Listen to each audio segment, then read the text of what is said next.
Alex here with an event video on the state of Nevada versus Mark Grande, a case involving a California fugitive who led Nye County Sheriff deputies on a pursuit through Tonopah.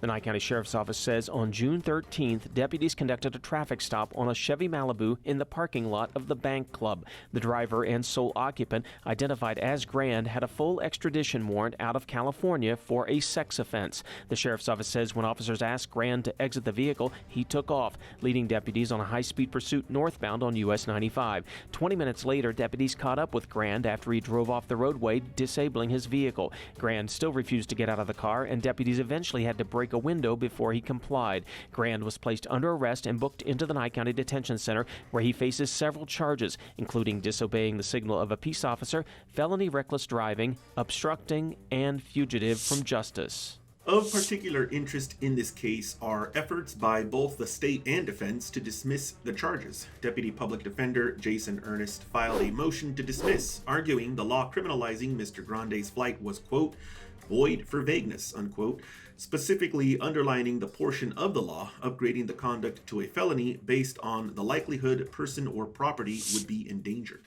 Deputy District Attorney Jason Friel nominally addressed the constitutionality argument and focused instead on his review of the video footage of the pursuit, conceding it was unclear that a felony was committed. The state declined to oppose dismissal, suggesting the matter be remanded down to Tonopah Justice Court for lesser charges.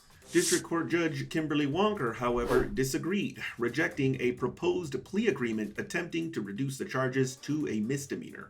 The judge cited her own review of the evidence, including the body cam and dash cam footage, quote, adamantly disagreeing with the prosecutor to reduce this case to a misdemeanor, unquote.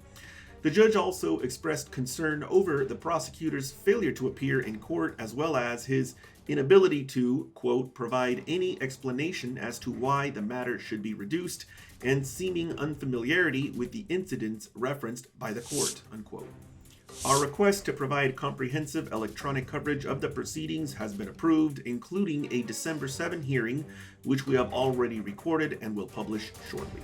You can keep up to date with our coverage schedule by visiting ournevadajudges.com, and as with our previous videos, feel free to post any questions you have down in the comments below, or you can send us an email at media@ournevadajudges.com.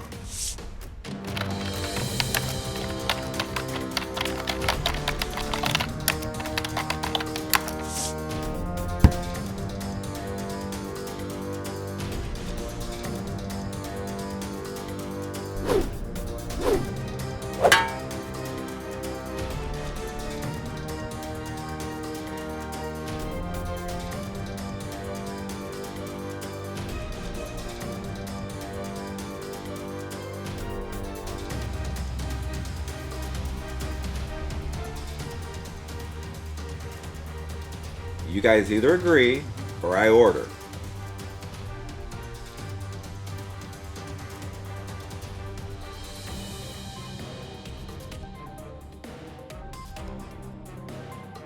I don't hear anyone saying she can't order a change of custody if she follows the right procedure.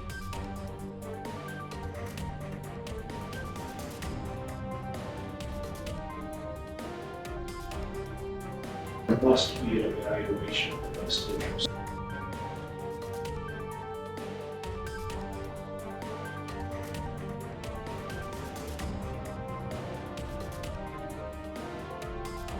You're going to convince me to hold your client in contempt.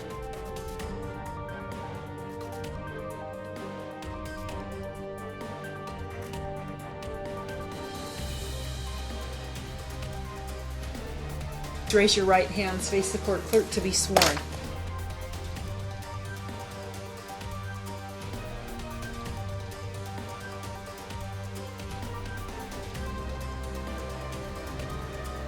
Sitting judges get contempt wrong all the time.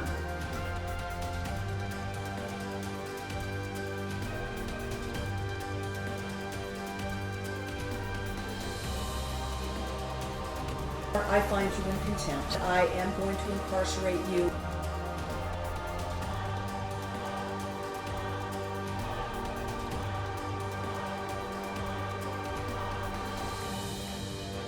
Pursuant to that Supreme Court rule, your death penalty qualified.